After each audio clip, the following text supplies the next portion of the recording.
Bootstrap allows for many different button styles. The first row in this example provides an illustration of what the different button classes look like. In our HTML code on the left side, we can see how each button was created.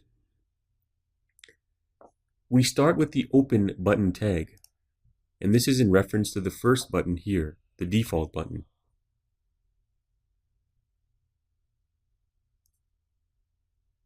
After the button tag, we specify the type attribute, which in this case is button.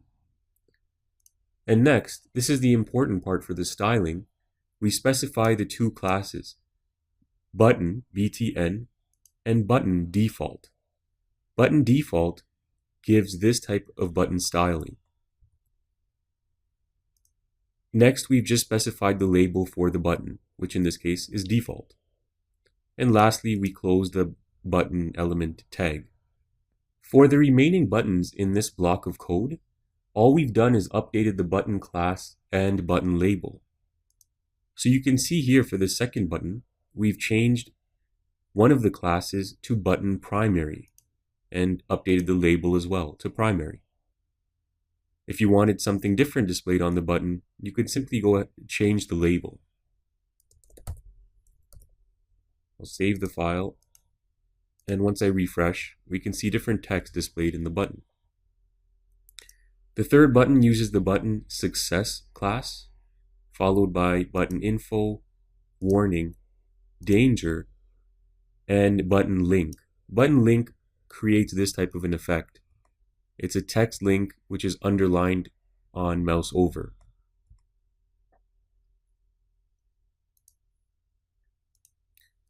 Bootstrap also allows us to apply button classes to elements such as input elements and submit buttons. We can see an example here. The first item is a link element. You can see that with the open A tag and closing A tag.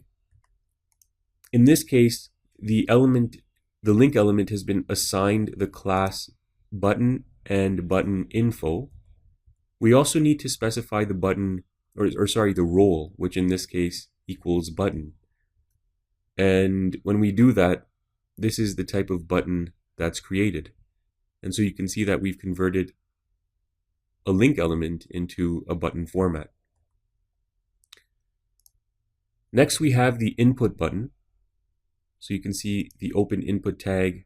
We specified the type, button type. And we've also specified the class, which in this case, two classes, button and button primary.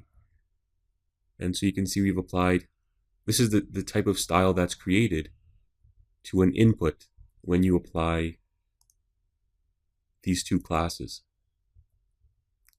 Next, we have a submit button, a submit input. And we've applied two classes again, button and button warning. And this is the type of input style we get from those two classes. Now keep in mind that the value is just the text that's outputted on the button itself. So if we wanted to change that, we could. After saving, I'll just refresh. And you can see that the label changes.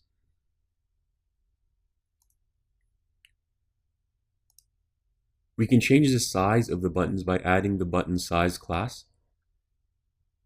Here we have our first button set to button large, so btn-lg, and that produces the largest button size, followed by button medium, small, and extra small.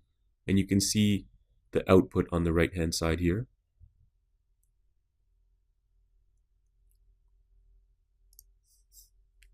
We can create block level buttons using Bootstrap. A block level button spans the entire width of the parent element. So in this case, the parent element is a fixed width container. So there you can see the parent class equals container. Okay, and to create a block level button, you just need to apply the button-block class. So here we have button, button primary, and the third class button block. And so that's what that looks like there. You'll notice that the other block level buttons are larger, or sorry, the second one is larger and the other one is smaller. And that's because we've specified the size.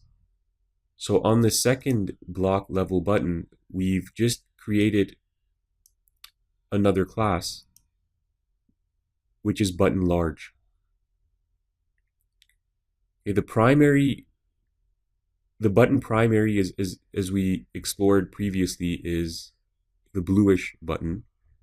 Button default is the clear button. And so you can see all the different classes we've applied here. Button, button primary, button large, and button block. And that's produced this large block level button here. These two block level buttons were created in the same way. All we've done is changed from button large to button small, as you can see here.